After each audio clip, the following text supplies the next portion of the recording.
Hi guys, in this tutorial I'll be showing you how you can make this rustic 1/12 scale Gustavian style bench from my easy to assemble kits. Simply follow my step-by-step instructions to create your own realistic miniatures for you to paint and finish in your own style.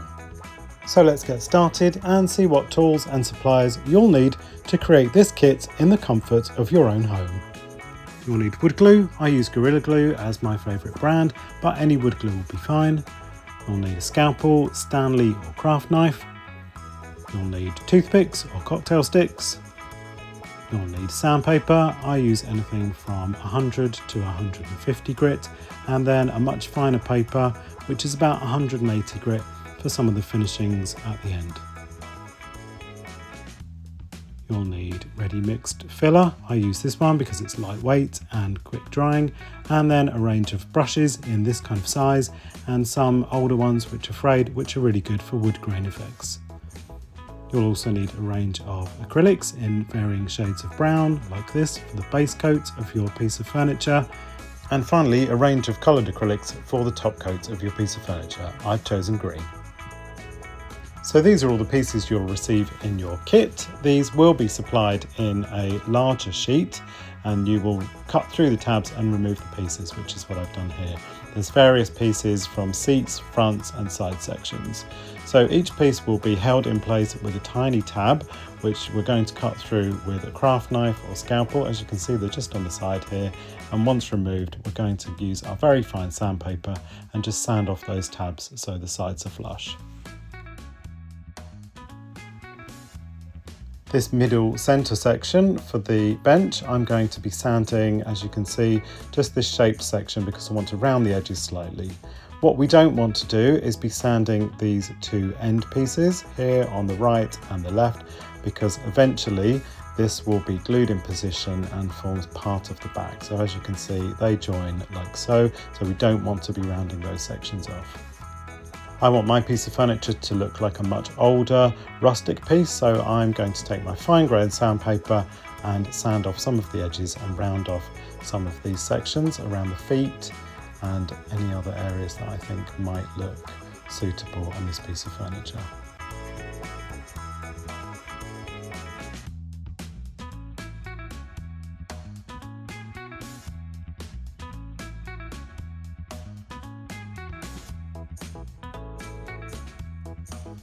Okay, so now taking the seat section, which has this routed line within it, I'm going to give the front side a sand because I want this to be a kind of rounded lid as it overhangs from the bench slightly.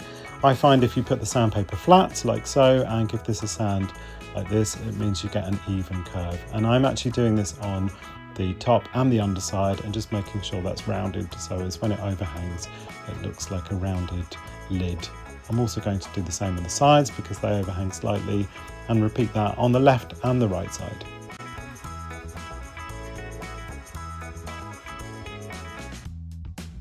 So once we're happy with all those sanded pieces, you can set those aside and it's time to start constructing the bench.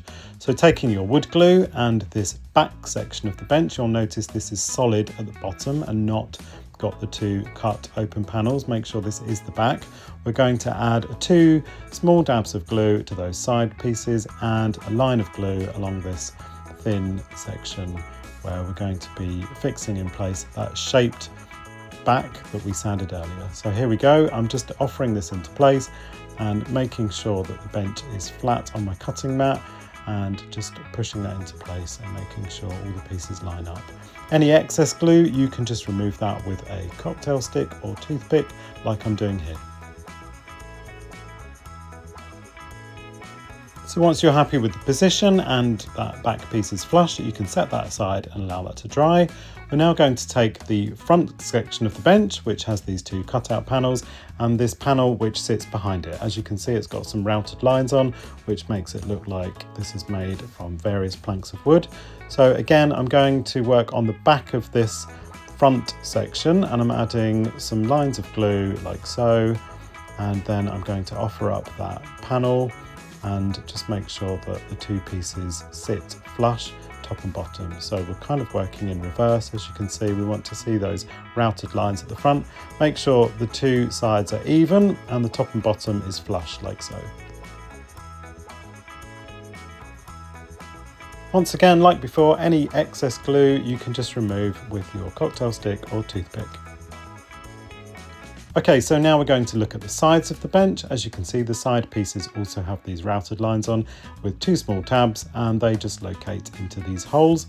So I'm adding 2 dabs of wood glue and a line of glue along the side of this side section and just pushing that into place. As you can see, they locate really easily, and I'm going to repeat that on the other side of the bench as well.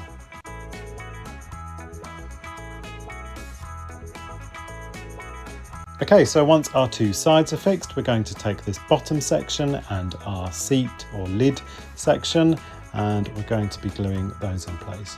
As you can see, this top lidded section has a routed line, which is meant to resemble the hinged part of a Gustavian bench like this. So I'm going to work on the bottom section first, adding a line of glue along those 2 sides, and the front lower edge, I'm just adding a line of glue. And then I'm going to offer up this bottom section like so, and just make sure that everything sits flush and neat with each other. Any excess glue, again, just remove that while it's still wet. And then we're going to repeat the same process on the top or lidded section, the seat section of this bench, by adding a line of glue. I'm just going to offer this into position first and just make sure it fits. Now you can have the routed section either to the front or the back, it doesn't really matter. It's meant to just look or resemble an opening lid. So again, I'm adding a line of glue like so, and then I'm just going to position this and make sure everything lines up flush. So now our seat section is in position, we can fix these 2 side or arm supports in place. As you can see, they're slightly taller than the arm itself, but this will come apparent later. So I'm adding 2 dabs of glue to those holes and just making sure the tabs line up and pushing those in place, and then repeating the same on the other side of the bench too.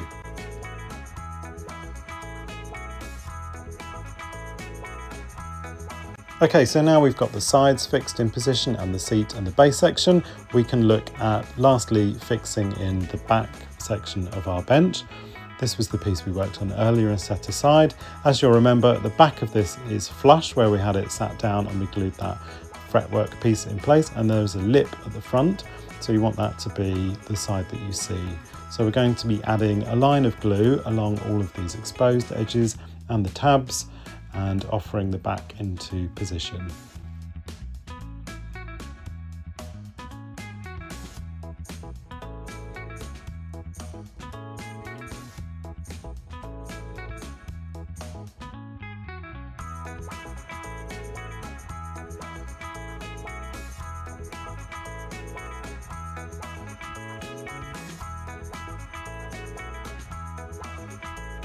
So once we've glued all those edges, we can literally position the back like so, making sure all the tabs line up, and just apply a small amount of pressure to make sure everything fits together. And as before, any excess glue, while it's wet, just remove that with a toothpick or cocktail stick. So now taking the supplied length of dowel in your kit, we're going to offer that up between the 2 arms, and just with our Stanley knife or craft knife, we're going to make a mark between those 2 pieces and just cut this by rolling it round like so. It should snap quite easily, and you can always cut slightly longer and then just sand this flush like I've done with your fine grit sandpaper. So we're going to offer that into position between those 2, adding a dab of glue and a line of glue along the outside of this fretwork section on the arm. I've used a pair of tweezers here just because it's easier to position. Just make sure that that is relatively flush with the top, and repeat the same on the other side.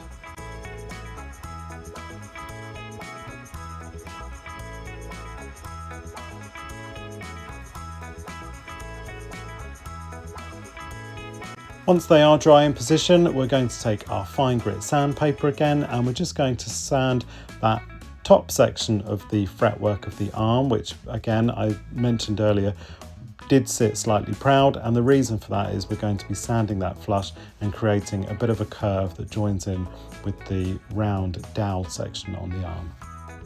Now you'll notice once you've sanded this, obviously there is a slight join between the flat section and the round section, that can't be helped, but what we're going to do is take our ready mixed wood filler and just any of these small tab holes at the front, we're going to fill those. I'm just using an old kitchen knife here, and I'm going to fill all of these slightly proud than I would usually, but that's mainly because this wood filler has a slight shrinkage to it.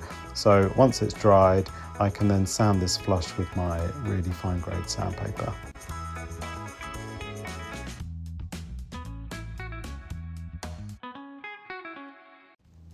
Those two sections on the arms, again, we're just going to fill those between the dowel and the flat section where we've rounded that off. Fill that, and then again, once we sand that later, we'll have a nice curved arm to this bench. So once everything's filled, just set this aside and allow the filler to dry. So once you're happy that that wood filler is completely dry, you can go back in with your fine grade sandpaper and just sand flush all of these areas that you filled.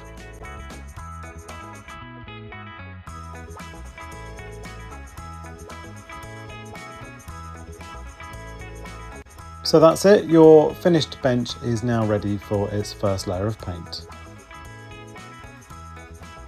So I've got a range of brown acrylics here in various tones, and I'm going to be mixing a mid-tone brown for the base coat of my piece of furniture. I want this to kind of look like more of a wood colour when I sand down the top coat, so I'm going to give this at least one coat on some of the flat areas and then two coats maybe on some of those burnt edges just to get rid of the dark colour.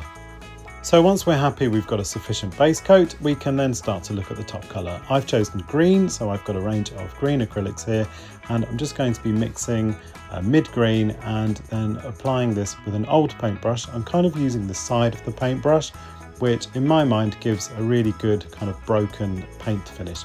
I definitely don't want this to look like a brand new piece of furniture. I want this to look like something that's got years of wear and tear and layers of paint that have either been worn down or painted over with various different colours. Once I've got a final base colour all over my bench, I'm then going to be working with a slightly lighter green, and I'm going to be dry brushing this over the top of my original colour, again using the side of my brush like so, and working in areas trying to go with the grain and how I think this piece of furniture would be constructed. So I'm kind of working within the parameters of these routed panels, as you can see, to make it look like individual pieces of wood. So as you can see, in 2 or 3 relatively simple steps, we've created a really convincing distressed paint finish. Now, along some of these edges, especially the front of the seat and where the seat section might take a bit more wear and tear, I'm going to use a medium or a fine grit sandpaper and just start to sand off some of these edges.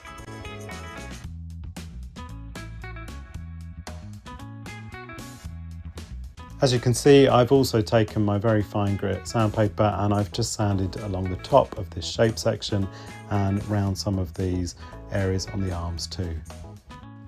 So finally, just to give this piece a bit more kind of authentic age, I'm going to mix a brown and black very diluted acrylic mix, and all of these routed line sections, I'm just going to highlight those with a very fine brush and almost rub this back off with my finger to give a slightly softer look. I'm going to highlight under this seat section that overhangs down the side of the arms and around the feet. Anywhere where you think this piece of furniture might take a bit more wear and tear and where grime and muck would build up over time. Now, there's definitely no right or wrong way to this painting technique, just do whatever you think looks convincing and realistic. So that's your Gustavian bench finished, and you can display this however you like. I've shown mine here with a fabulous hand-woven basket from Jen at JCI Miniatures. Well, that's it folks. I really hope you've enjoyed this tutorial, and if it's inspired you to get creative, then please do hit the like button and subscribe to my YouTube channel, Steve PUTNAM Design, for future updates.